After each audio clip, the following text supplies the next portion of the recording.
Hello everyone and welcome back to a brand new video, and welcome back once again to Automobilista 2. Yes, we made a video on this game last week on the channel, just, kind of having a bit of a go, and basically me explaining to you guys why, if you're on PC, this is the F1 game that you need to try right now. That video did pretty well. A massive thank you to everybody that watched and enjoyed it.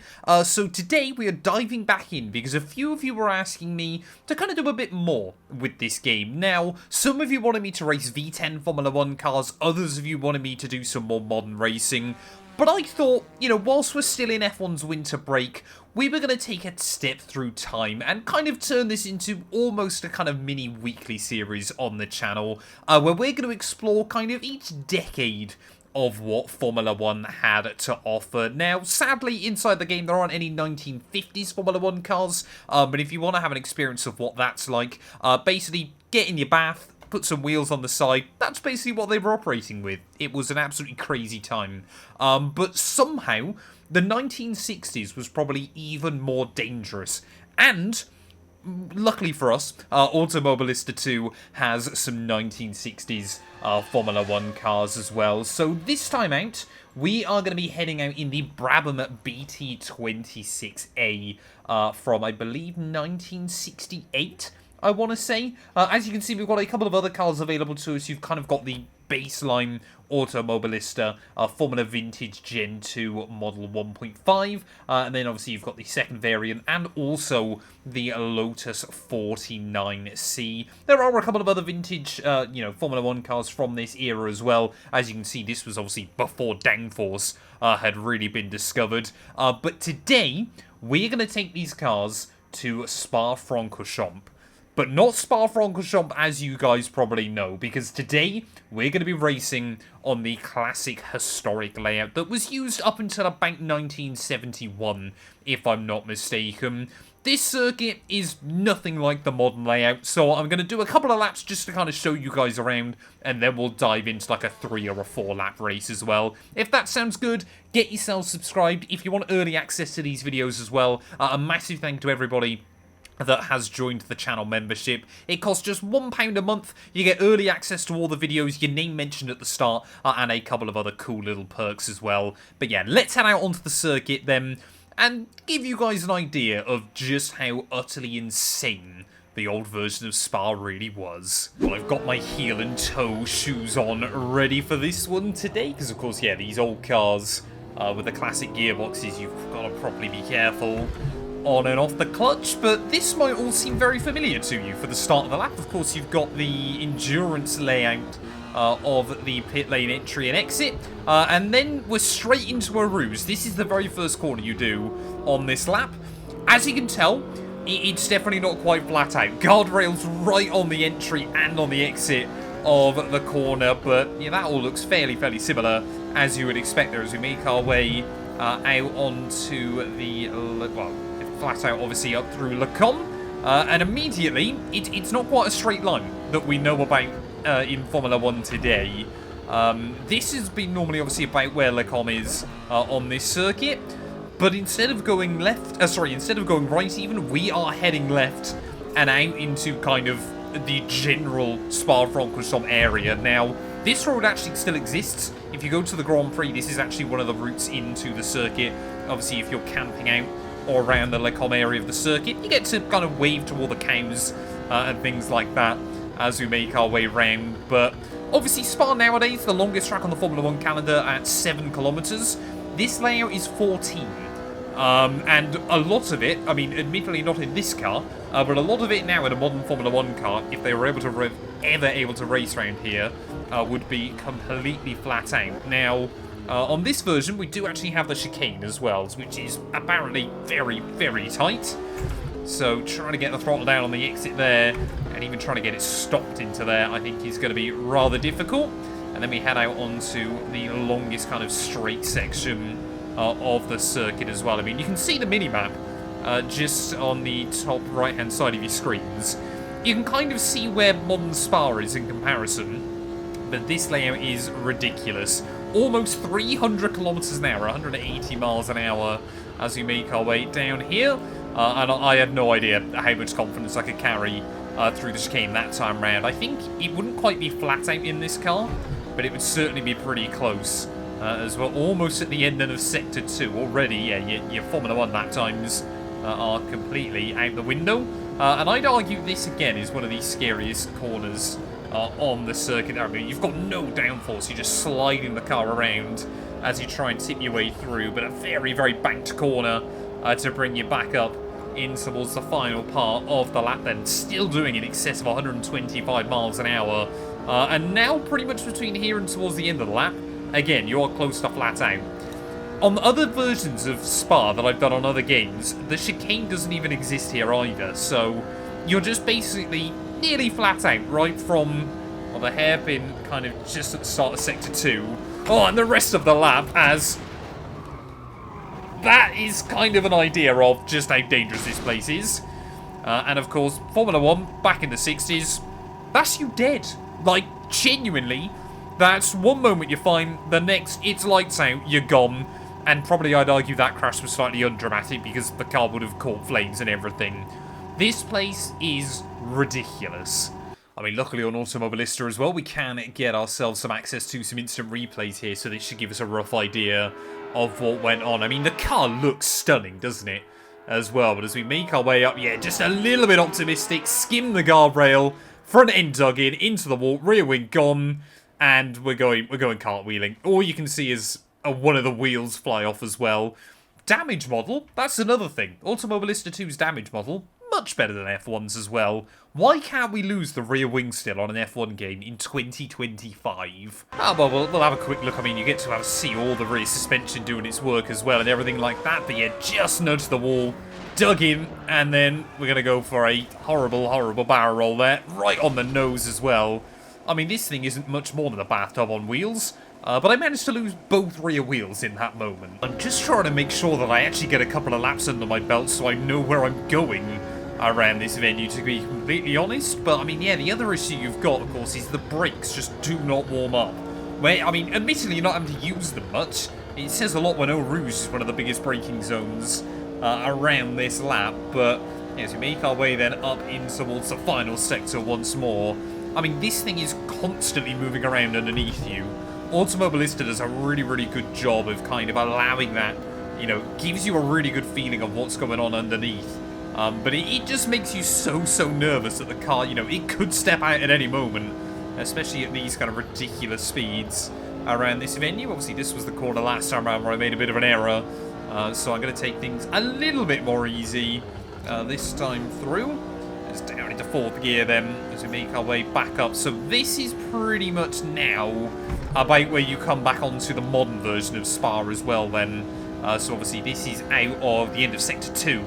Obviously then up in towards Blanchimont towards the end of the lap. Of course, again, the modern Formula 1 car completely flat out. In this thing, I'm going to assume it certainly is not there, but I haven't got to deal with any like bus stop chicane or anything like that. I mean, all you've got to do is just try to avoid the Armco, well, not even Armco, it's just a barrier on the outside. This will be obviously where the chicane is, and obviously now the modern day start-finish line and everything like that. And then, well, the Source and Eau Rouge are pretty much the only two corners that feel the same, obviously, back in the day and now. That big curve on the inside there. I mean, classic Formula 1 circuits were just a different level of scary, weren't they? But up towards the line then, that is going to be a 3-minute 46 lap time here. Again, I've got to be really, really careful as we make our way up in towards Eau Rouge. But let's get a full field then of like 24 cars out there and just kind of see how crazy this circuit really is. Well, here we are then, 26 of these classic Formula 1 cars on the grid. 15 red lights here at Spa, and it is going to be lights out and away we go. I'm going to try and give myself a little bit of room as we make our way down in towards turn 1. But yeah, let's just see what happens then. I mean, look at that. Everybody trying to wind their way through. Certainly not going to be going side by side very much around here. Cameraman on the inside there has got a fantastic shot ready for the start of this one. But, I mean, it's even on the exit. How much the car's trying to pull out and understeer wide off of that very first corner. Now, obviously, Spa back in the day as well you know, it's never just been a Formula 1 circuit. They even used to host the Spa 1000 kilometer here on this old layout as well, which I believe would have been, well, it's 14, just over 14 kilometers a lap, so like 70 laps if I'm not mistaken, which around a circuit this long, I mean, that would have only been 5 hours or so. But imagine the concentration it would require to do 5 hours around here. Obviously in, like, you know, classic endurance races. Especially, you know, if you're coming up against a car that's in a slower class as well. You're certainly going to give them a little bit of room around the circuit. But it seems like the AI so far here actually being pretty clean and tidy. Of course, the slipstream is just the bigger thing. I mean, we get a fantastic look at the car in front of us. The level of details on these machines. Oh, it's so cool to see. So we'll get down the inside of a couple of them there. Lock up the front slightly. Accidentally put the car into neutral, but not in last for too long then. Early on either, as they're cycling back up through the gears on the exit. Guy on my outside there, oh, he wanted to try and have a look. He's almost pushing me along as we make our way down this next section of tarmac. Obviously, 3 wide, I think they are, just up in front. That's got to be, you've got to be pretty brave to be doing that at the moment. It seems like the AI have got very good top-end speed around here. I don't know whether they've altered their setups. I'm just on the baseline. Oh, just trying to cover us off on the brakes there, as that Armco on the inside there is stupidly scary and very badly placed. But when was safety ever an issue back in the 1960s? If you got to the end of a Grand Prix weekend, you know, it was kind of, well done, sir. Top of the hat to you as well. As, oh, again, AI definitely running a little less downforce than me here, but that is compromising them through the corners. So we'll get down the inside, through the banking at the bottom of the hill. I mean, look at the little corrections we're constantly having to make, trying to fight with the car just to keep it pointing in the right direction there. Is, are we going to be able to have a look to the inside? No, just have to be a little bit careful on the exit. Now, there are loads of season mods for AMS2 as well, which, you know, gives you like all the liveries and all the drivers for various campaigns. I could be so tempted to run a couple of classic career modes on this game over on like map 2 and 2 gameplay or something, you know, just doing retro seasons and things like that. Of course, you don't get all the you know, all the tracks, things like that, but even if we could just do like a 6-race championship, you know, classic Hockenheim, classic Spa, I think it's got classic Monza as well, and then to run like the Nordschleife and a couple of other places. Maybe go like Sebring or something. I know it didn't really host many Formula 1 Grand Prix, that could be quite cool as well. I think that would be really exciting to do inside this game and kind of go through various generations of Formula 1 car. I think we've even got classic Imola on this game as well, or quite a few variants of the Imola circuit. Oh no! Try and stay out the wall as best as possible. Luckily, I've got damage disabled for the race, because I figured we probably would never survive otherwise. But yeah, just a little error there, and well, that one might not kill us, but that would probably be broken legs, and probably the end of our racing career. Maybe, maybe we would have lost an arm. It's very dark, but I think it's always important to appreciate kind of just how beyond brave the guys were that were racing in these cars back in the day. Is up through a rouge once again. I mean, it's a second gear corner in this thing. Got to be really careful there. Is trying to use the grass on the inside on the exit just to carry the car off of the corner. Looks like kind of our back four here have been a little bit left behind from the rest of your running order, but honestly, I don't mind that at the moment. I'm just happy that we haven't seen chaos early on in this race. I think if I was going to do a career mode, I want to properly set up the 5-speed gearbox that I've got. At the moment, I'm just using sequential because I haven't really looked into it, but I seem to have some issues with AMS2 kind of recognizing my full gearbox. It's probably just me not setting it up correctly, but yeah, just a couple of little kind of teething issues with that. But you can just see already then, got to try now we're in the clear air to pull away a little bit. Like I said, we can be brave through the corners against the AI, but that is easier said than done around this circuit. I mean, through here, this chicane, the endurance layout, actually you just go straight along there. So you can, obviously, if you don't want to have to navigate that chicane, you can, you know, you can avoid it. Also in practice, I made the mistake of going through there. And the hay bales, you just go straight through as well, which most games, they would be kind of solid and you wouldn't be able to do anything about it. But again, on AMS2, hay bales, if you're going to hit them at 150, 160 miles an hour, they're gonna do a lot of damage to you as well, but they're gonna kind of be vaporized as well. I mean, look at that, almost 300 kilometers an hour. I reckon this car's capable of it in the slipstream as well. I mean, that was scary going through there, but just trying to keep up with this little group in front. Looks like the AI are kind of spreading out just a little bit as well, which is always good to see. But hopefully we can try and get some, you know, a good couple of lap times on the board as well. So yeah, through the corners, the AI, I think they do alter their setups, because I've got like the difficulty set to 90-something. So I think, yeah, they're running a really, really low downforce, you know, understandably, but it means through the corners we can really, really try and push on. I mean, look at this. 5 of us all bunched up, all trying to find space, all trying to race wheel to wheel. And I mean, generally, I want to say there was more respect back in this era of Formula 1, because of course, you know, if you didn't respect the guy next to you and you had a crash, one or both of you, you know, there was a serious risk of, you know, injury or death back in this time. It was something mad. I think there were a couple of seasons towards the end of the 1960s where you had a 1 in 3 chance of not surviving a season. Like a third of the grid would be involved in fatal accidents. And that just is I mean, it's a miracle Formula 1's even still around, because how on earth it kind of made it through this era is, well, just crazy. So, oh, come on, around the outside we'll try and have a look through Blanchimont. Whoa, I'm getting a bit of a squeeze there on the inside, but again, I love the level of detail, both on the cars and on the circuit as well. You know, considering this place, you know, hasn't been in use now in 50 years, or this version, it does feel real, it does feel really, really good. So our guy in front of this little group, just braking a little bit early in towards the source. We will try and get around the outside there, get around the outside of one of them. But one more lap to go then here from Spa Francorchamps, and I think we're going to go wheel to wheel back into a rouge there. Oh no, I think I've taken him out.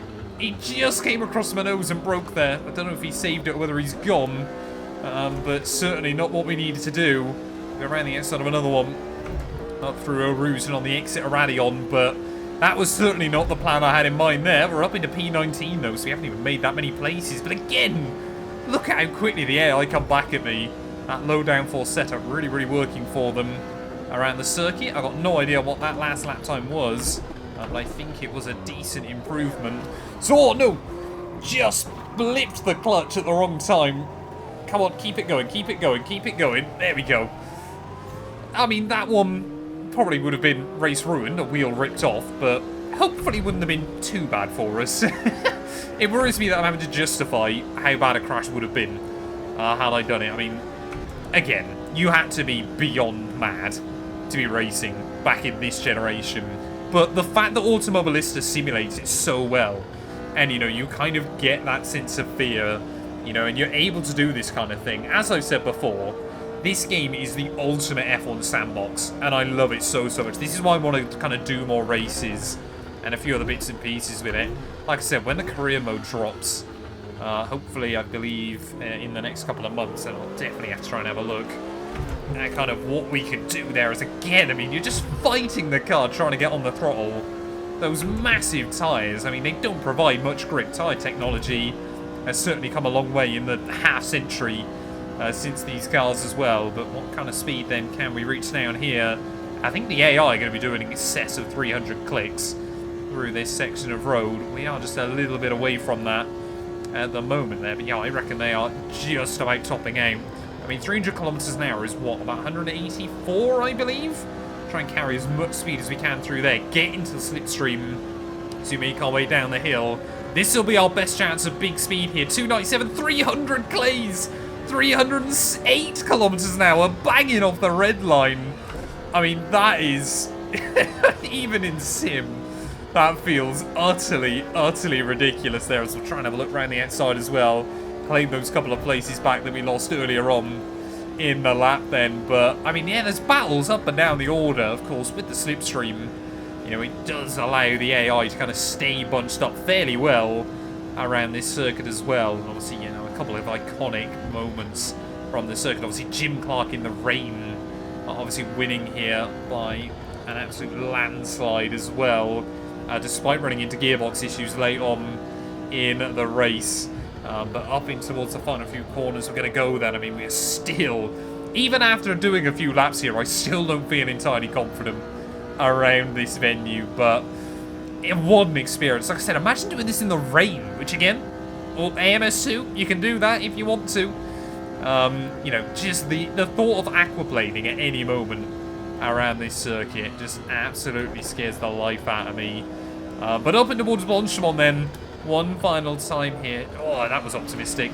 Maybe I was a bit brave up through. You do tend to get a little bit stuck to the barriers if you end up doing anything like that. But just now got basically La Source left to navigate. Try and skim the grass on the inside there. Just carry the front end into the corner. It is going to be Amos that takes the win here at Spa Francorchamps. Through the final corner, though, everybody should be happy that they've been able to survive this one. Up towards the line, 26 on the grid, up to P19 at the end of the race. And again, I still find the fact we've got cooldown laps available very, very cool. And you can even see the even older version of Spa that used to be around beforehand. Thank you all so much for watching. If you have enjoyed, please do make sure you leave a like, get yourself subscribed to the channel. And yeah, we'll be back very soon with more Automobilista 2 content, because boy oh boy, this is fun.